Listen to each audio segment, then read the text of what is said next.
Criminosos atacaram prédios públicos a tiros e incendiaram veículos em 14 cidades do Rio Grande do Norte. O principal alvo dos bandidos eram prédios públicos, como prefeituras, fóruns e batalhões de polícia. Veículos também foram incendiados. Criminosos invadiram um terminal e atearam fogo em um ônibus. E com isso, toda a frota voltou a ser recolhida na capital. Bandidos invadiram esse terminal no bairro Guarapes, em Natal, e atearam fogo num veículo. Segundo testemunhas, 2 homens chegaram a pé e armados. Eles atiraram no pneu do ônibus e depois atearam fogo. A gente vê aí que essa coleta voltou com os carros de lixo sendo escoltados pela polícia. Madrugadas e dias de terror. Bandidos invadiram e atearam fogo no posto de combustíveis na zona norte de Natal. Em Florânia, criminosos incendiaram um ônibus escolar por volta das 4 horas da manhã. Em São Paulo do Potengi, bandidos incendiaram um carro. Foi neste momento que o governo federal entrou em cena. 100 militares da Força Nacional de Segurança desembarcaram na madrugada de hoje no Rio Grande do Norte. Outros 120 devem chegar até sexta-feira.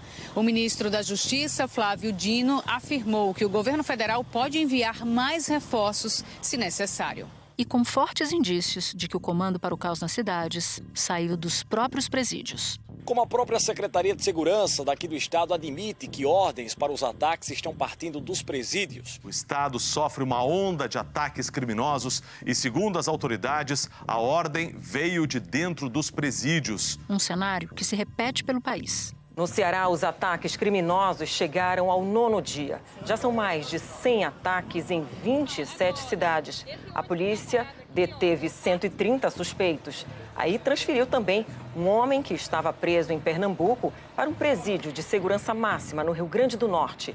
Segundo a Polícia Federal, era ele quem ordenava os ataques no Ceará. Os policiais federais chegaram na penitenciária agrícola de Monte Cristo. O lugar é considerado o escritório do crime organizado em Roraima. Os chefes de uma facção criminosa do estado estão no presídio. Segundo a Polícia Federal, foi daqui que partiram as ordens para uma série de atentados contra prédios públicos que ocorreram em Roraima. Os bandidos incendiaram delegacias, prédios da prefeitura, bancos, entre outros imóveis. Da redação do G1, eu sou Natuzaneri e o assunto hoje é a onda de ataques no Rio Grande do Norte. Para entender o que a sequência de terror nas ruas do estado revela sobre o crime organizado e sobre o sistema prisional do estado e do país. Eu converso com Juliana Mello, antropóloga e pesquisadora da Universidade Federal do Rio Grande do Norte, e com Bárbara Coloniese, perita do Mecanismo Nacional de Prevenção e Combate à Tortura. Sexta-feira, 17 de março. Bárbara, você participou da equipe que fez inspeções em 5 unidades prisionais no Rio Grande do Norte. Isso foi no fim do ano passado. Então eu te peço para nos contar o que você viu por lá de mais grave. O Mecanismo Nacional começa suas atividades em 2015 e em 2017, após o primeiro massacre no sistema prisional do Rio Grande do Norte, nós estivemos lá. Então nós conhecemos aquele momento que é o momento de crise ápice, né? E identificamos algumas questões que vão ser reiteradas, né? Algumas situações reiteradas agora em 2022. Então, em 2022, nós retornamos ao estado do Rio Grande do Norte e o cenário no sistema prisional é bastante complexo. Nós estivemos em 2 unidades prisionais, foram 5 inspeções ao todo em outros tipos de categorias de privação de liberdade, e nós estivemos em Ceará-Mirim, na cadeia pública, e também em Alcaçuz. Que nós encontramos, tudo que eu vou falar serve para ambas as unidades, vários pontos muito problemáticos. Primeiro, alimentação. A alimentação não só é uma alimentação precária, o que é, inclusive, a questão da alimentação, né, é um vetor de tortura nacional, mas a alimentação não só precária, insuficiente, mas também uma alimentação, muitas vezes, imprópria para o consumo.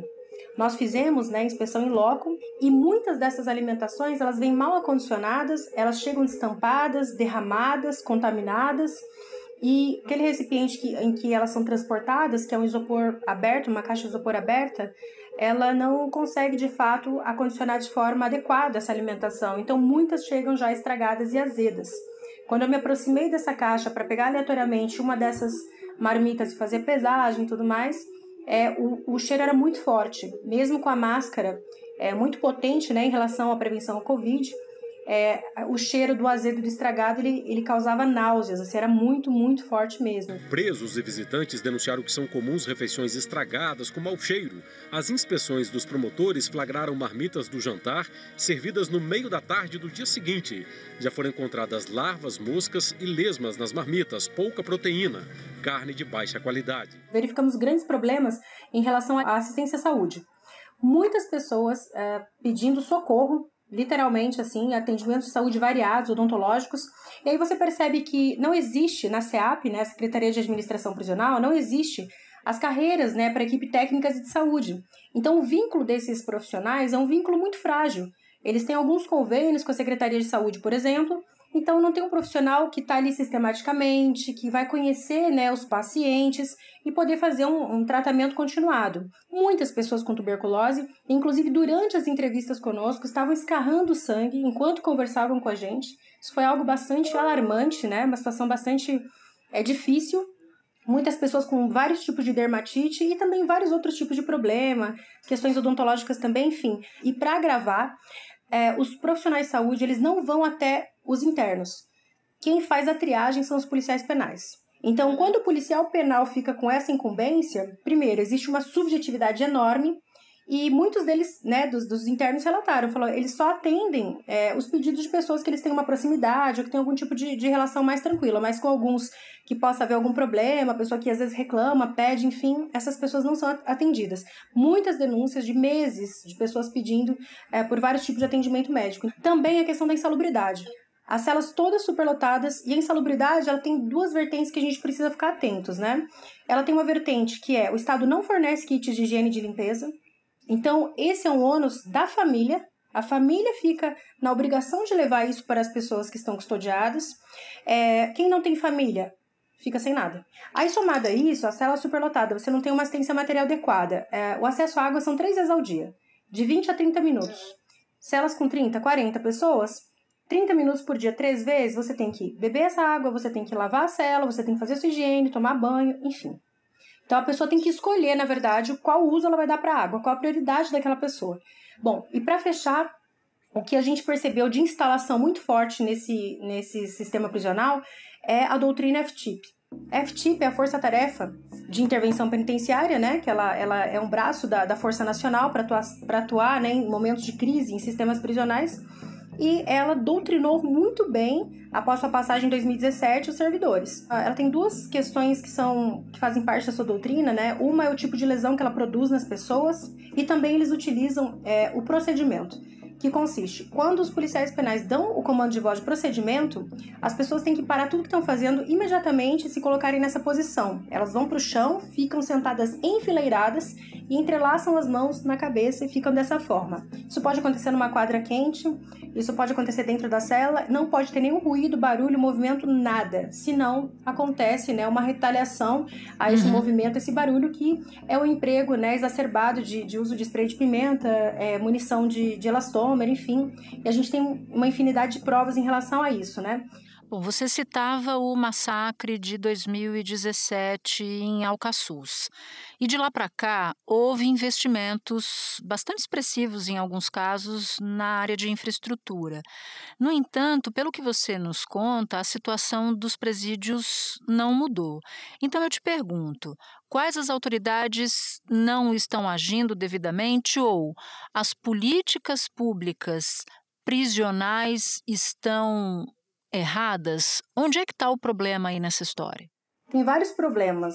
Eu acho que é importante dizer que cada autoridade, né, ela vai ter um papel, né, nessa perspectiva de pensar uma solução para o sistema prisional. A gente tem que olhar, quando a gente olha para o judiciário, tem que pensar um pouco nas políticas de desencarceramento. O Brasil tem 35% de presos provisórios, é um número altíssimo. Essa é a média nacional. Em algumas regiões, a gente chega até a 60%. Então, assim, a gente tem que pensar o espaço do cárcere de fato como exceção e não como regra. O Brasil tem quase 700 mil presos e não há vaga para todos eles. Na comparação com o número de presos e o número de vagas, as prisões estão com 56% acima da capacidade. A taxa de presos provisórios voltou a subir. Agora está em 31,7%. Mais de 200 mil pessoas estão presas sem julgamento. A gente percebe vários movimentos em relação a denúncias relacionadas à tortura física e psicológica e há um grande número de arquivamentos por parte do Ministério Público. Como a gente não conseguiu diálogo, nenhuma reunião institucional, atendimento ou resposta a algum tipo de ofício, a gente não consegue detalhar melhor essa resposta, mas a gente consegue identificar, né, que existe esse órgão que deveria estar mais envolvido com essas questões, né? Eu me lembro de uma frase do então ministro da Justiça do governo Dilma, José Eduardo Cardoso, que gerou bastante polêmica à época. Ele dizia: eu prefiro morrer a ir para o sistema prisional brasileiro. Era alguma coisa nesse sentido. Isso foi anos atrás. Hoje, o cenário está pior, igual ou houve melhora no sentido amplo, não só o caso do Rio Grande do Norte? Infelizmente, de norte a sul, os problemas do sistema prisional, eles são, né, estruturantes. Os problemas que a gente tem, basicamente, são o esvaziamento, né? Não tem sentido o sistema prisional, ele é só um depósito de pessoas. Ele não consegue trazer nenhum tipo de perspectiva para a pessoa que está aprisionada. Por exemplo, vou com o que a gente está falando mais sobre Rio Grande do Norte, por exemplo, Alcaçuz. 2,7% das pessoas na unidade trabalham. Menos de 3% das pessoas trabalham. Como é que a gente vai pensar, né, do retorno dessa pessoa à sociedade sem oferecer nada? Apenas o espaço estéril de depósito de pessoas.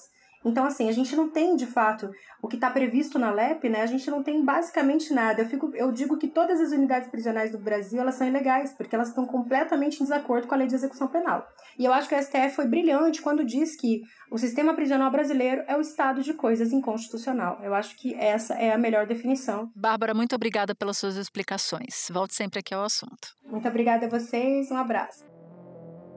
Espera um pouquinho que eu já volto para falar com a Juliana Mello. Juliana, não é a primeira vez que facções criminosas usam o terror do lado de fora da prisão, dos presídios, para tentar conquistar coisas dentro, né? No caso, mudanças de rotina e por aí vai. Por que essa estratégia sempre se mantém a mesma? Querer ser ouvido dentro da cadeia, praticando o terror do lado de fora da cadeia. É uma situação bastante complexa, paradoxal, né, e problemática, né, na medida em que a própria população, que já tem uma grande rejeição em relação à população prisional, fica contra, né? Então, é muito complicado isso, mas como você mesmo colocou, é uma dinâmica que sempre se repete. E se repete por quê? Porque existem outras formas de você fazer demandas no sistema prisional, mas que efetivamente elas não são ouvidas, elas não são escutadas, não são acatadas. E eu posso falar isso falando especificamente do estado do Rio Grande do Norte. Desde 2017, a gente teve, após o massacre de Alcaçuz, né, em que a gente teve pelo menos 27 mortos e alguns desaparecidos, e depois uma explosão de homicídios nas ruas, com a guerra que transcendeu da prisão para as ruas de Natal. Carros de polícia e agentes penitenciários chegavam a todo momento para tentar controlar a situação. E a imprensa se desdobrava à espera de respostas. Notícias de mortes e de corpos decapitados e esquartejados já eram confirmadas por vídeos divulgados pelos próprios detentos. A gente teve reformulações, por exemplo, dentro do sistema prisional, em termos de arquitetura, de fortalecimento da questão da repressão, né? Mas, ao mesmo tempo, a gente tem um quadro de violações de direitos humanos extremamente grave, né? Eu fiz várias denúncias em 2017 e 2018, acompanhando famílias, choques elétricos, presos seriam obrigados a tomar água sanitária, beber a própria urina, a questão da fome é uma questão sempre colocada, o fato de serem obrigados a comer uma comida apodrecida e estragada, os maus tratos com as famílias, né? E a suspensão, por exemplo, no estado do Rio Grande do Norte, por exemplo, das visitas íntimas, da entrega de qualquer item a mais, né, de alimentação por parte da família. A família também entrega itens de higiene e que não chegam para eles. Há relatos de pessoas doentes que são colocadas com pessoas que são sãs, né, dentro de uma cela superlotada. Presídio Uberlândia 1, que tem, para vocês terem uma ideia, nessa inspeção foi constatada a superlotação. Em que sentido? A unidade tem 955 vagas. No dia da inspeção, na época da inspeção, 1.666 presos. O sistema prisional aqui do Espírito Santo está com uma lotação 66% superior à sua capacidade. São mais de 23 mil detentos para apenas 13.800 vagas, um excesso de 9 mil presos. O presídio, que fica no complexo penitenciário de Itajaí, chegou a ter 70% de detentos a mais do que a capacidade. O presídio tem capacidade para 696 presos. Hoje tem 1.127. Pernambuco foi o estado que se manteve com a maior superlotação. A população carcerária do estado está em 178% acima da capacidade. Então, há 5 anos, por exemplo, eu escuto essas denúncias, eu tentei dar vazão a elas, né? As famílias também fazem essa denúncia e a gente não tem uma mudança. Os presos já fizeram greve de fome, já fizeram as famílias, cultos religiosos, já foram aos órgãos públicos, defensorias, mandaram ofícios, né, dentro das vias legais, e isso não é escutado, né? Então, a violência, por mais paradoxal que ela seja, e eu vejo que esses ataques são um tiro no pé, né, dos próprios presos agora, na medida em que a gente vai ter um regime mais duro, a Força Nacional já está no Rio Grande do Norte, provavelmente vai aumentar o número de homicídios na cidade, né, nos próximos dias, nos próximos meses, né, mas a violência é uma forma de que eles também possam ser ouvidos, né, e o que eu quero dizer é que quanto mais uma prisão é violenta, mais uma sociedade é, e a gente está vendo claramente isso. Uma das expressões que você usou foi alta complexidade, né? Quando a gente fala de sistema prisional. É um assunto recorrente para quem lida com direitos humanos, a situação da comida, né? Que as famílias levam comida, etc. e tal, para os detentos. Mas também passam celulares, armas e por aí vai. Né? O sistema prisional brasileiro é um queijo suíço, tanto que o criminoso que está preso controla atos violentos nas ruas e a população sofre.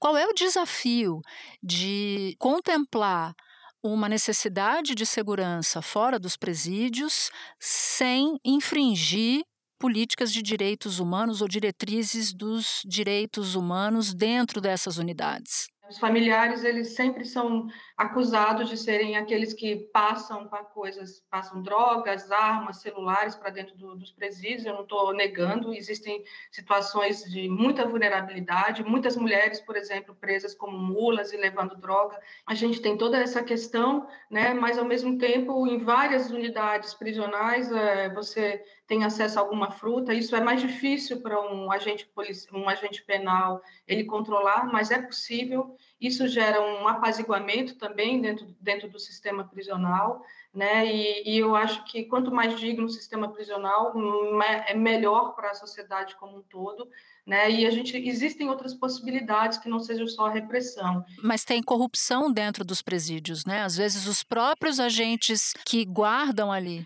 Tanto é que você usou, por exemplo, a expressão de queijo suíço. O Alcaçuz, por exemplo, ela é conhecido como uma prisão queijo suíço, porque você tinha várias fugas, você pagava 20 mil, você fugia, você tinha celulares entrando lá à vontade. Então, isso não existe mais no Rio Grande do Norte agora, isso foi completamente banido a partir de reformas estruturais dentro do presídio. No entanto, fazer isso não basta para que as coisas sejam resolvidas. E existem outras possibilidades de, por exemplo, obrigar um preso a tomar água sanitária, obrigar um preso a tomar a própria urina, isso mexe muito com a dignidade dessas pessoas e gera um estado de ódio, de violência, né? Então, as pessoas saem dali pior. E as facções, elas se aproveitam das misérias da miséria prisional. Mas a gente precisa combater seriamente a corrupção também que envolve, né? Até porque esse tipo de artefato, arma e até mesmo o celular, como é muito difícil para um familiar passar, muitas vezes é a própria estrutura interna que, em troca de propina, coloca lá dentro. Exatamente, mas quem é acusado é geralmente o familiar e uma série de questões decorrem daí. Eu, por exemplo, acompanhei familiares de presos logo em 2018, logo depois, um tempo depois do massacre, a reivindicação era por visitas íntimas. E o juiz falou assim, não, nunca mais vocês vão ter visitas íntimas aqui. E aí o juiz falou simplesmente, olha, por que vocês estão pensando em sexo? Por que vocês não vão lavar roupa? Isso gera uma tensão, né? E o Rio Grande do Norte por exemplo, não só o Rio Grande do Norte, mas no Brasil, o sistema prisional como um todo, ele é um grande barril de pólvora, ele está prestes a estourar. Era isso que eu queria perguntar para você, porque você pesquisa há bastante tempo a situação do sistema prisional no Rio Grande do Norte e também de outros estados. Então, você usou uma expressão barril de pólvora, falando do aspecto geral, do sistema prisional no seu aspecto geral. Por que essa situação se repete em outras partes do Brasil? Por que esse é um barril de pólvora nacional, digamos assim? A gente tem um senso de justiça que está associado à ideia de punição e de sofrimento, e a gente não faz uma reflexão mais densa sobre a quem nós estamos infligindo esse sofrimento o tempo todo. Um exemplo, a cada 10 presos do Rio Grande do Norte, 7 não têm o ensino fundamental completo, né? Então, há um mito, de uma forma geral, que quem está na prisão são as piores pessoas e são os verdadeiros assassinos, mas, na verdade, a gente sabe que quem comete crime de colarinho branco ou assassinos mesmo estão soltos porque a gente tem uma polícia que não tem eficiência na investigação. Então, a gente tem uma sociedade extremamente desigual, nós já temos a 3ª maior população prisional do mundo. Se isso fosse uma política realmente que desse certo, nós seríamos um país mais pacífico e ao contrário, nós somos cada vez mais um país mais violento. 40.824 pessoas assassinadas no Brasil no ano passado. Foram cerca de 5 vítimas por hora, segundo o Índice Nacional de Homicídios. Mato Grosso, por exemplo, foi o estado com a maior alta de assassinatos no ano passado. Teve esse aumento aí de 24%, foram mais ou menos 200 mortes a mais em 2022 em relação a 2021. E essa é uma alta motivada principalmente por conta de brigas de facções criminosas no estado. E a gente não tem pena de prisão perpétua no Brasil. As pessoas saem, né? E essas pessoas também não vão ficar o tempo todo ali apanhando pacificamente, né? Elas reagem. E reagem, infelizmente, através de ataques violentos, né? Porque eu não quero romantizar nenhuma facção, né? A violência é o idioma, e infelizmente é um idioma que a gente escuta, que todos nós escutamos. Agora, Juliana, e para quem está de fora, por que, em geral, o sistema prisional, a situação do sistema prisional faz com que exploda a insegurança e o crime do lado de fora? A gente teria que remontar um pouco ao histórico de formação, de consolidação do crime organizado no Brasil, década de 80, Comando Vermelho, depois PCC, né, depois do massacre de Carandiru, e a expansão, depois um rompimento em 2012 entre Comando Vermelho e PCC, e que levou um reordenamento de todas as prisões do Brasil, em uma busca para você tentar pessoas para se afiliarem ou não à sua determinada facção. Em cada estado do Brasil isso foi tendo uma resposta específica, né? No Rio Grande do Norte, uma resposta de rivalidade em relação às facções, né? A facção ao PCC especificamente. Era isso que eu queria entrar, já que você deu esse gancho agora, eu queria entrar nisso, na gênese da disputa de facções. Há 2 facções, uma local e uma de São Paulo, em disputa nos presídios do Rio Grande do Norte, me corrija se eu estiver errada, mas elas resolveram se unir nessas reivindicações que fazem agora para as autoridades do governo do Rio Grande do Norte.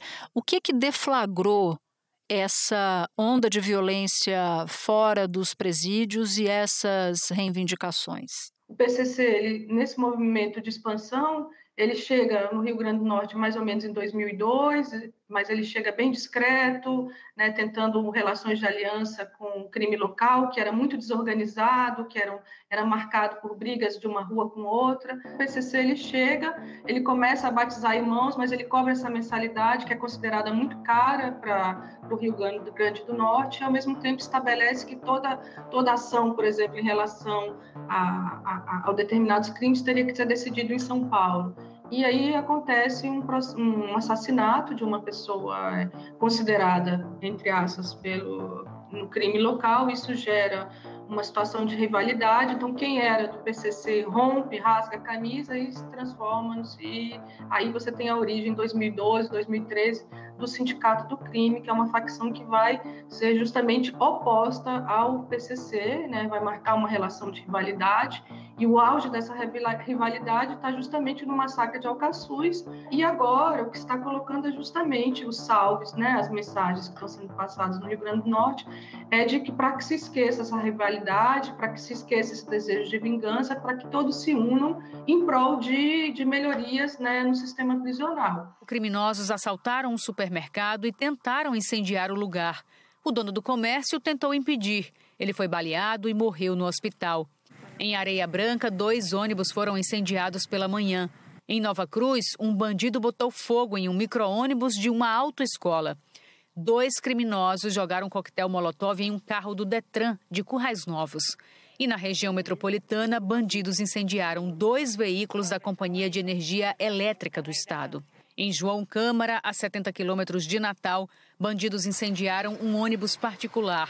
Já são mais de 50 ataques em 31 cidades do Rio Grande do Norte desde a madrugada de terça-feira. Para mim é uma surpresa isso, eu não esperava que fosse isso.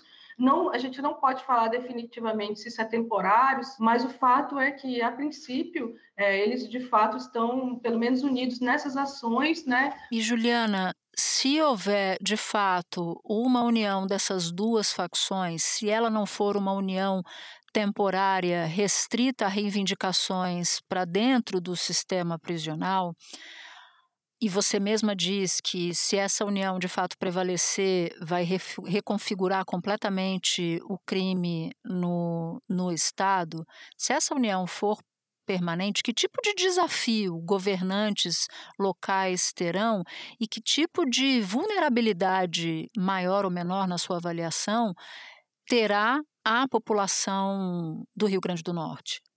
Qual é o tamanho do perigo de uma união permanente? Eu ainda não acredito numa união permanente entre eles. Assim, eu acho que a memória da guerra ainda está muito presente. Eu acho que isso inicialmente foi um acordo de cavalheiros, entre aspas, com uma urgência específica, né?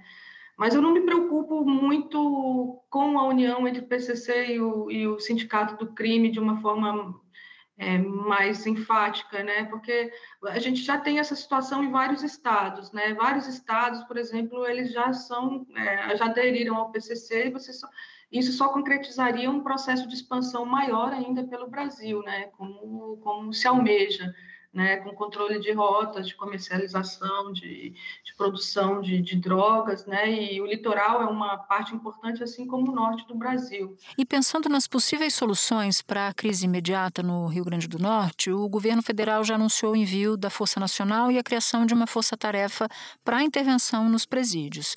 E a transferência de lideranças de facções para presídios federais é uma solução ou isso cria um outro tipo de problema? Natuza, eu acho que, na verdade, é mais do mesmo, né? Sempre é isso que acontece. Chama a Força Nacional vai manter o controle da cidade por 1 mês, 2 meses, algum tempo, né? Chama a intervenção dentro do sistema prisional e, geralmente, quando essa intervenção vem, os pouquíssimos projetos de ressocialização, eles são interrompidos, né? E você tem mais violações de direitos humanos, né? Com a prática mais sistemática de tortura, com legitimidade da sociedade como um todo, né? A transferência também de presos para outros estados, ela acaba também provocando também um movimento de expansão do próprio modelo do crime organizado. Foi isso que aconteceu, justamente com a implementação dos presídios federais no Brasil como um todo. Então, você circula essas lideranças pelo Brasil inteiro, né? Então, são medidas mais do mesmo, né? O Ministério da Justiça autorizou o uso da Força-Tarefa de Intervenção Penitenciária nos presídios do Rio Grande do Norte por um período de 30 dias. A autorização foi publicada no Diário Oficial da União desta quarta-feira. De acordo com a publicação, a Força-Tarefa vai coordenar os serviços de guarda, de vigilância e de custódia de presos. Até o sábado, nós teremos envio diário de novos efetivos, com voos que estão sendo realizados. Devemos chegar a 500 homens federais, de forças federais. Nós temos policiamento ostensivo, nós temos inteligência policial, inteligência penitenciária e também teremos o patrulhamento da Polícia Rodoviária Federal, inclusive com a incorporação de efetivos de outros estados. Eu acho que existem soluções, mas se a sociedade civil não se envolver e não refletir, não quiser romper esses ciclos e esses vários mitos que infelizmente foram fomentados, intensificados muito com o último governo, a gente vai ter sempre a reprodução, né, desses novos ciclos, novos barris de pólvora, novos massacres, e isso transborda para cidades mais violentas, né, com mais assassinatos, com mais disputa entre facções, né? E assim a gente tem um ciclo infernal do qual a gente nunca consegue sair. Juliana, eu te agradeço muito por você ter topado essa entrevista aqui no Assunto. Espero que você volte outras vezes. Tá bom, muito obrigada também. Este foi o Assunto, podcast diário disponível no G1, no Globoplay, no YouTube ou na sua plataforma de áudio preferida. Vale a pena seguir o podcast na Amazon ou no Spotify, assinar no Apple Podcasts, se inscrever no Google Podcasts, no Castbox ou no YouTube e favoritar na Deezer. Assim, você recebe uma notificação sempre que tiver um novo episódio. Comigo na equipe do Assunto estão Mônica Mariotti, Amanda Polato, Tiago Aguiar, Gabriel de Campos, Luiz Felipe Silva, Tiago Kazuroski, Etos Kleiter e Nayara Fernandes. Eu sou Natuzaneri e fico por aqui. Até o próximo assunto.